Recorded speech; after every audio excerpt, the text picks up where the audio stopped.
હાલો friends, આજે આપણે બનાવીશું ગાજર અને ટોપરાના લાડુ।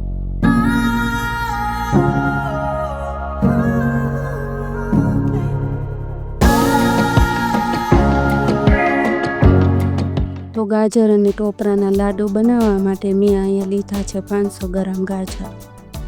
આ ગાજરને મેં ધોઈને સાફ કરી લીધા છે। હવે આ ગાજરની આપણે છાલ અને ડીટીયાનો ભાગ આપણે કાઢી લઈશું। બાકી બધા ગાજરને આપણે છાલ અને ડીટીયાના ભાગને કાઢી લઈશું।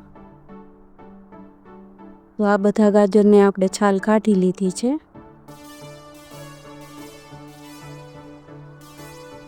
તો આપણે આ રીતના ખમણી લીધી છે, તેમાં આ ગાજરને આપણે ખમણી લઈશું।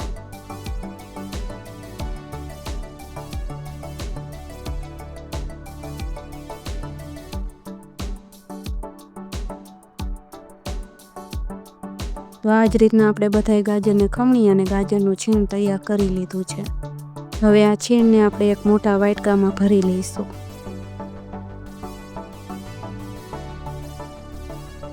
તો આ એક વાટકો આપણા ગાજરનું છીણ તૈયાર થયું છે। એક વાટકો મેં અહીંયા ગાજરનું છીણ લીધું છે। તે જ વાટકાના માપ પ્રમાણે મેં અહીંયા અડધો વાટકો દૂધ લીધું છે। એક મોટી વાટકી આપણે ખાંડ લીધી છે।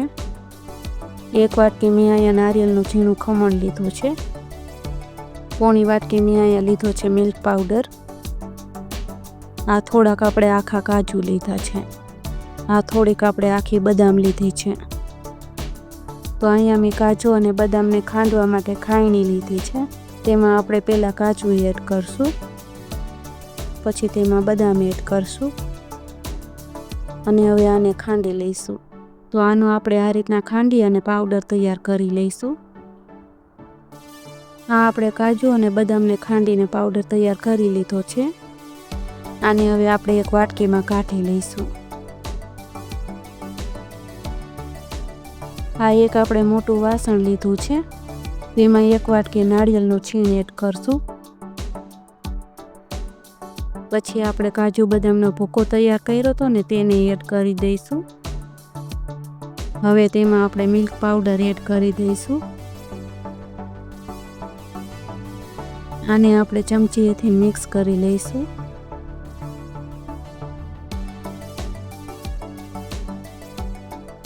તો આ આપણે સરસ રીતના મિક્સ કરી લીધું છે। હવે આ ગેસ ઉપર આપણે એક કઢાઈ રાખી દીધી છે, તેમાં આપણે મોટી 2 ચમચી ઘી એડ કરશું।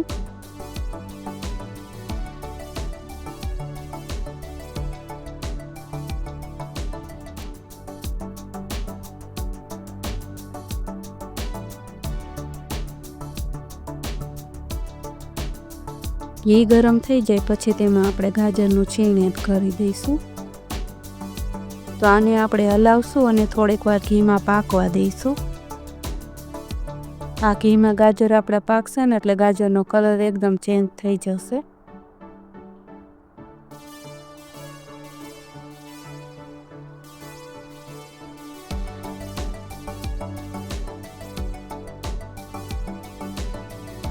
તો આપણા ગાજર ઘીમાં ચડી ગયા છે। હવે તેમાં અડધો વાટકો દૂધ એડ કરી દઈશું।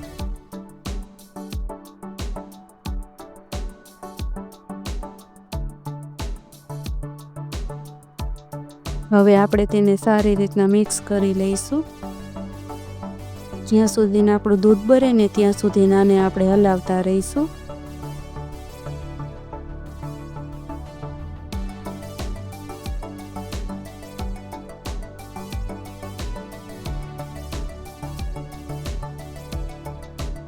હવે તેમાં આપણે થોડોક ઓરેન્જ ફ્રૂટ કલર એડ કરી દઈશું।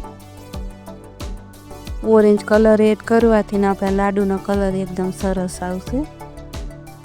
આ ઓપ્શનલ છે, તમારે નાખવો હોય તો નાખી શકો, નહીતર તેને સ્કીપ કરી શકો। હવે તેને હલાવીને મિક્સ કરી લઈશું।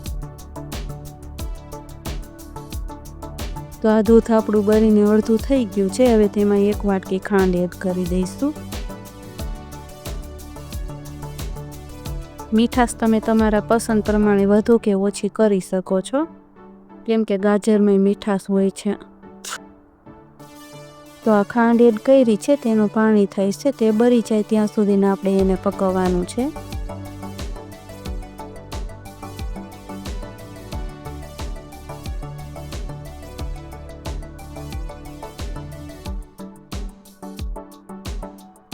તો આપણે ખાંડનું પાણી બળીને આટલું રહે ત્યાં સુધીને આપણે તેને ઉકાળવાનું છે. હવે આપણે ટોપરું, મિલ્ક પાવડર અને ડ્રાયફ્રૂટનો ભૂકો મિક્સ કરીને રાખ્યું હતું તેને હવે એડ કરી દઈએ. આમાં થોડોક મિલ્ક પાવડર એડ કરવાથી આનો ટેસ્ટ એકદમ માવા જેવો આવશે. હવે આને આપણે સરસ રીતના મિક્સ કરી લઈએ. આને હવે થોડીક વાર હલાવતા રહીશું અને સરસ પાકવા દઈશું. આમાં આપણે બધું પાણી ભરી જાય ને ત્યાં સુધી હલાવતા રહીશું. ખાંડનું બધું પાણી ભરી જાય છે ને પછી આ રીતના આપણું મિશ્રણ ભેગું થઈ જશે. દૂધ ને ખાંડનું પાણી બધું ભરી જાય ને પછી આ રીતના ભેગું થઈ જાય છે બધું. તો આ રીતના થઈ જવું જોઈએ બધું. હવે ગેસ આપણે બંધ કરી અને નીચે ઉતારી લઈશું. હવે આ મિશ્રણને આપણે થાળીમાં કાઢી લઈશું ઠંડુ થવા. હવે થોડુંક આપણે ઠંડુ થવા દઈશું આને. થોડુંક ઠંડુ થઈ જાય પછી આના લાડુ આપણે વારી શકીએ. આને આપણે હાથેથી અડી શકીએ એટલું ઠંડુ કરી લીધું છે. આમાંથી આપણે થોડુંક મિશ્રણ લઈને લાડુ વારી લઈશું. તો તમારે જેવડા લાડુ વારવા હોય એવડા નાના કે મોટા વારી શકો છો. એકદમ ટેસ્ટમાં લાડુ મસ્ત લાગે છે. બાકીના બધા લાડુ આ રીતના બનાવી લઈશું. તો આ બધા લાડુ આપણે તૈયાર કરી લીધા છે. હવે તેની ઉપર આપણે થોડુંક આ રીતના નારિયેળનું છીણ વેરી દઈશું. તો આ લાડુ આપણા ઘરે કોઈ મહેમાન આવે ત્યારે પણ બનાવીને ખવડાવી શકીએ છીએ. તો એકદમ સરસ આપણા લાડવા બનીને તૈયાર થયા છે. તો આપણે એક લાડુને તોડીને પણ જોઈ લઈએ. એકદમ સરસ મોતીચૂરના લાડુ હોય એવા. તો તૈયાર છે આપણા ગાજર અને ટોપરાના લાડુ. આ રેસીપી કેવી લાગી કમેન્ટ કરીને તમે જરૂર જણાવજો. જો રેસીપી સારી લાગી હોય તો વિડીયોને લાઈક કરજો અને વધારેમાં વધારે શેર કરજો અને ચેનલને સબસ્ક્રાઈબ કરીને બેલ આઇકનનું બટન દબાવી દેજો.